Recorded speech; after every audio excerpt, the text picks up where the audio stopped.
Chief of army staff نے کہا کہ آرمی اور قانون نافذ کرنے والے، اور آپ نے مانا کہ گورننس میں موجود خامیوں، تو اس خامیوں کا ذمہ دار کون ہے؟ السلام علیکم ورحمۃ اللہ وبرکاتہ۔ دوستو، سائرہ بانو نے 30 سیکنڈ کی ویڈیو میں آگ لگا دی۔ سائرہ بانو نے chief of army staff general Asim Munir صاحب کو مخاطب کر کے کیا کہہ دیا، ویڈیو ملاحظہ فرمائیں۔ ویڈیو اچھی لگے تو لائک اور شیئر کر دیں۔ السلام علیکم۔ ملک میں جو آئے دن دہشت گردی کے واقعات ہوتے ہیں اور ہمارے جو جوان شہید ہوتے ہیں، اس میں دل خون کے آنسو ہوتے ہیں۔ آج صبح بھی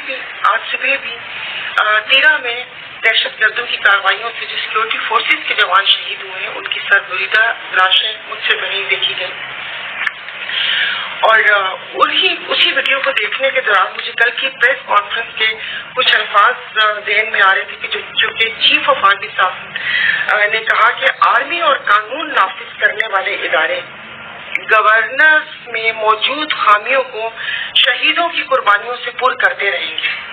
اب میرا عاجزانہ موزانہ سوال ہے کہ کیوں یہ جوان اپنی جانوں کی شہادت کب تک دیتے رہیں گے؟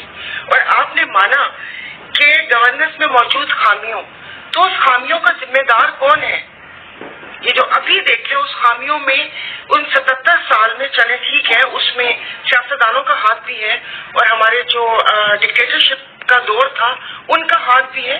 یہ خامیاں کون صحیح کرے گا اور غریب عوام کب تک یہ قربانیاں دیتی رہے گی؟ اس ملک کا وزیر داخلہ اس دہشت گردی پہ کہتا ہے کہ یہ ایک SHO کی مار ہے، کہ جس ملک میں یہاں پر دہشت گردی سر اٹھائی بیٹھی ہوئی ہو، وہاں پر ایک وزیر داخلہ کا بیان کہ دہشت گردی ایک SHO کی مار ہے، کیا ان کو کوئی کٹہرے میں لے کر آیا؟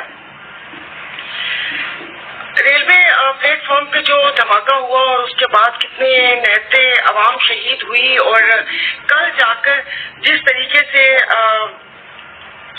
کیا کہتے ہیں کنگ کی برتھ ڈے کے اوپر بلوچستان کی نمائندگی تھی، اس کو دیکھ کے دل دکھا کہ وہاں آپ کی گورننس کی کمزوریوں کو غریب عوام، ہمارے سیکورٹی فورسز کے جوان اپنی شہادت، اپنی جانوں کا نذرانہ دے کے ان خامیوں کو پورا کریں، اور یہ یہاں پر بیٹھ کے صرف ان سے آپ جتنی مرضی باتیں کروا لیں۔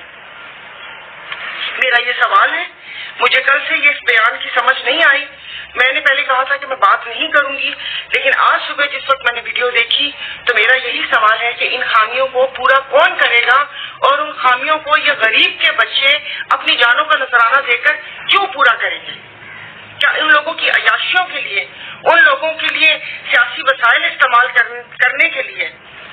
اور کہنا تو تھا، بٹ جب ویڈیو غور سے دیکھی تو دور سے کہیں ہیلی کاپٹر کی آواز آ رہی تھی، تو میں سمجھی کہ میں بھی شاید وہ بہت نیچے کی طرف ہوں گے اور ان کو اوپر لے کر آئے ہوں گے، ورنہ اس وقت میرے دماغ میں یہ سوال آ رہا تھا کہ جب ہماری ایئر فورس کا جہاز ایک نجی دورے کے لیے 7 دن کے لیے ہائر کیا جا سکتا ہے، تو وہ سہولیات ہمارے جو سیکورٹی فورسز کے جوان ہیں جو صرف 70-80 ہزار سے اپنی جانوں کا نذرانہ دیتے ہیں، جو ہماری غلط پالیسیز کی وجہ سے توپوں کی خوراک بنے ہوئے ہیں، کیا ان کے لیے یہ سہولیات نہیں ہیں؟